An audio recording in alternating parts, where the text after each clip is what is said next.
जनता तो यही कह रही है कि एक भाई जीत के भाग गया, एक भाई हार के भाग गया। कि अगर बसपा का गठबंधन 19 में नहीं होता तो अखिलेश यादव जी 19 में ही हार गए होते। तो उनको ये साफ पता है कि अब आजमगढ़ आएंगे तो हार जाएंगे। जनता तो यही कह रही है कि एक भाई जीत के भाग गया, एक भाई हार के भाग गया। 22 के बाद कभी धर्मेंद्र यादव आजमगढ़ दिखे तो थे नहीं। हम लोग 19 में हारे थे तो भी यहीं आजमगढ़ रह के काम कर रहे थे, और 22 में जब जीते तो उसके बाद भी यहाँ रह के काम किए। तो अभी तो हमको 1.5 साल ही मिला था, उसमें हम जितना कर सकते थे किए। अब जब 5 साल के लिए अवसर मिलेगा तो हम लोग और ज़्यादा काम करेंगे। सर 1.5 साल पहले ही लड़ाई हुई थी उनसे, अब फिर मैदान में है, तो ऐसे में क्या लग रहा है उस लड़ाई और इस लड़ाई में कितना फर्क रहने वाला है? फर्क ये है कि इस बार हम लोग और बड़ी जीत हासिल करेंगे, क्योंकि जो लोग 22 में हम लोगों से नहीं जुड़ पाए थे वो भी अब जुड़ रहे हैं। और सब लोग ये बात कर रहे हैं कि जब नरेंद्र मोदी ही प्रधानमंत्री बनने जा रहे हैं तो आजमगढ़ एक 1.5 साल सरकार के साथ रहा और इतना सारा काम हुआ आजमगढ़ में, तो अब जो है नरेंद्र मोदी जी के साथ ही, भारतीय जनता पार्टी के साथ ही आजमगढ़ खड़ा होगा।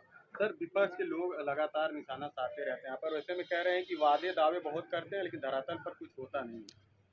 तो ये तो हम अपना 1.5 साल का रिपोर्ट कार्ड देते हैं, ये लोग अपने 50 साल का रिपोर्ट कार्ड हमको दें कि आजमगढ़ में 50 साल में लोग क्या किए और हम 1.5 साल में क्या किए हैं, हमसे ले लीजिए।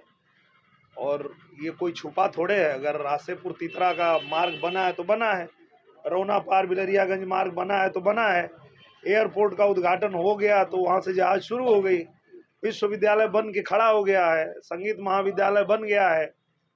वो सारा काम जो हम कहते हैं कि हम लोग कराए हैं वो धरातल पे आया है, तब तो कह रहे हैं।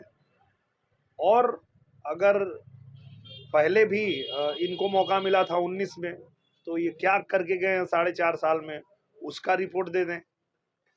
या 22 में जब धर्मेंद्र यादव हारे तो हारने के बाद कई दिन आजमगढ़ आए हैं, वही आप उनसे पूछ लीजिए।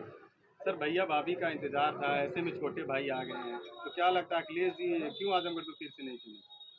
क्योंकि अखिलेश यादव जी को ये बात बहुत अच्छे से पता है कि अगर बसपा का गठबंधन 19 में नहीं होता तो अखिलेश यादव जी 19 में ही हार गए होते। तो उनको ये साफ पता है कि अब आजमगढ़ आएंगे तो हार जाएंगे, तो इसलिए वो नहीं आए। सर ऐसा अनुमान लगाया जा रहा है गुड्डू जमाली की भी अहम भूमिका रही, ऐसे में अब वो भी सफाई हो गए हैं, तो क्या लगता है ये सफर मुश्किल होगा आपके लिए? एक व्यक्तिगत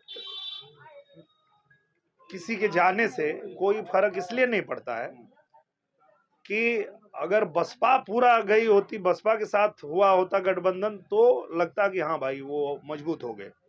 सिर्फ गुड्डू जमाली के जाने से तो कोई फर्क नहीं पड़ेगा। पर हमारे डम्पी आने वाले हैं तो उससे आपको कितना असर पड़ेगा? मुझे लगता है कि हर पार्टी अपना प्रत्याशी उतारती है और सब लोग जीतने के लिए लड़ते हैं, और हम लोग भी जीतने के लिए ही लड़ रहे हैं। और इसलिए लड़ रहे हैं कि हम जो है जीत करके और प्रधानमंत्री जी के साथ आजमगढ़ को लेके चलें। और जो पूरा देश इतना तेजी से विकास कर रहा है तो हमारा आजमगढ़ भी उसी तेजी से आगे बढ़े। आज देखिए प्रधानमंत्री जी के वजह से ही हमारा जो आजमगढ़ का रेलवे स्टेशन है वो एकदम उसका सुंदरीकरण हो रहा है, बढ़िया बन रहा है। एयरपोर्ट जो है वो प्रधानमंत्री जी जब आए थे आजमगढ़ तो उन्होंने मेरा हाथ पकड़ा और कहा कि ये तो अंतर्राष्ट्रीय हवाई अड्डा पास हुआ था ना। तो हमने कहा जी। तो उन्होंने कहा कि इसको बनवाओ जल्दी, और यहाँ से जो बड़ी बड़ी उड़ानें हैं वो देश के हर हिस्से में होने लगे, तो वो भी करने के लिए हम लोग मैदान में हैं। तो हम लोगों को सरकार के साथ रह के काम करना है, और ये बात आजमगढ़ की जनता भी अच्छे से जान गई है कि अगर हमें आजमगढ़ को चमकाना है तो सरकार के साथ ही रहना है। और इसमें कोई इफ बट नहीं है कि 400 सीट जीतकर नरेंद्र मोदी जी तीसरी बार प्रधानमंत्री बनने जा रहे हैं।